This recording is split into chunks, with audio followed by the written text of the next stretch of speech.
இன்னைக்கு ஜெயக்குமார் சொல்லியிருக்காரு, அப்போ இத்தனை பேர் இறந்தவர்கள் தான் போலி வாக்குகள் போட்டுட்டு இருக்காங்க. இப்ப இறந்தவர்கள் இறந்தவர்களாவே ஆயிட்டாங்க. அபிஷியலா வந்து இறந்து போயிட்டாங்க அவங்க அப்படின்னு இன்னைக்கு ஜெயக்குமார் சொல்றாரு. அப்போ இறந்தவர்களாவே ஆயிட்டாங்க.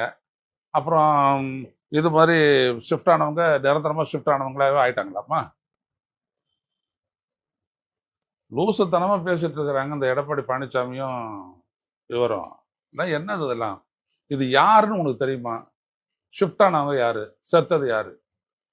இதெல்லாம் இண்டிவிஜுவல் தெரியுமா? நமக்கு ஏதாவது தெரியுமா? நமக்கு தெரியாதே எப்படி பேசுறோம் நம்ம?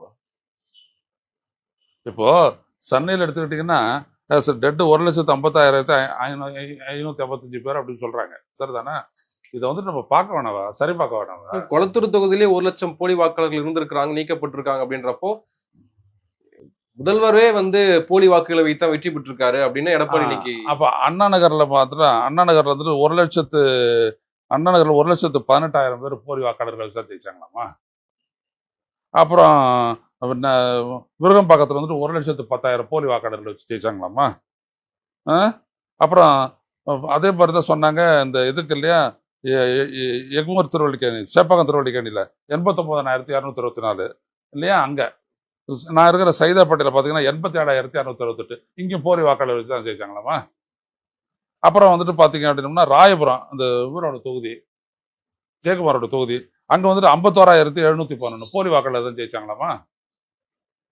49,000 ஓட்டு அங்கே கோவை சவுத்து அதை நீக்கி இருக்கிறாங்க. யாரும் ஆனதி, அதுவும் ஃபோர்ஜரி ஓட்டு தான் ஜெயிச்சுதாமா? லூசு தனமா இல்லை இதெல்லாம். நம்ம எவ்வளவு நிதானமா பேசுறோம்.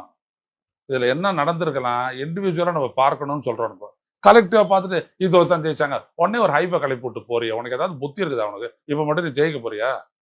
எந்த பாஜகவோட இருந்து நான் கிரீடத்தோட சுத்திக்கிட்டு இருந்தேன், இப்ப வந்துட்டு கிரீடம் இல்லாத நடுத்தரில் அலைஞ்சிட்டு இருக்கிறேன். இதேனாலதான் உங்களுக்கு நாளைக்கும் 26 தேர்தலுக்கு அப்புறம் இதே தான் உங்களுடைய நிலைமை.